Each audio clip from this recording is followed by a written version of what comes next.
So part of my mission here is to preach the gospel, but the gospel can mean so many different things. Sometimes it's meaning sitting with someone. Sometimes it's helping them develop their theology.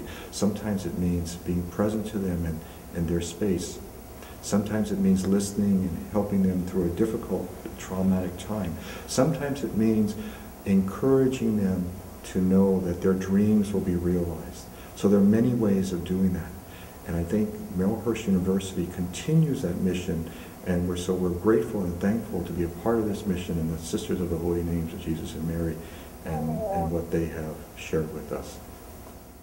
Before we start, when you came in, you received a little jar of water with a little label on it, and a pen or a pencil, and a copy of the Taizé song, Dona Nobis Pacem. And I'm going to invite you first to look at that little bottle of water and look in your heart and write on that some particular contribution that your religious tradition offers to the world. Maybe it's respect for all creatures. Maybe it's compassion. Maybe it's a sense of healing of the universe. Maybe it's a sacramental system that incarnates the life of Jesus for people within their lives. Whatever it is, write on that little label one or more of those particular contributions that your tradition has to offer to our world.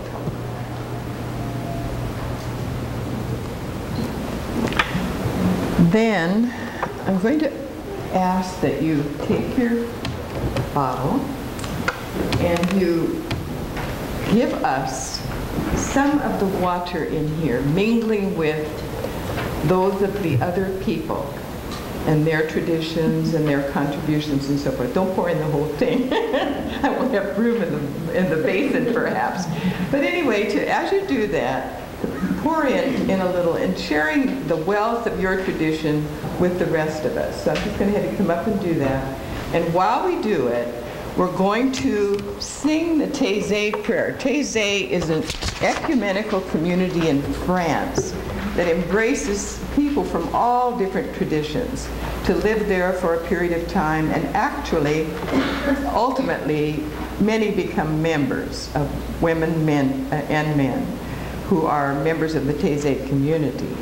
And we have two people who are going to lead us in this prayer, but as you come up, you can maybe have one hand here and one hand with your bottle.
I'm going to put you to work for just about 5 minutes and have you sit with 1 or 2 other people and have you think for a minute about what commitments, like the foregoing, we might make together for the common good, that we might make that would eventually lead to peace. And on Saturday, we're here to go out and find somebody to help.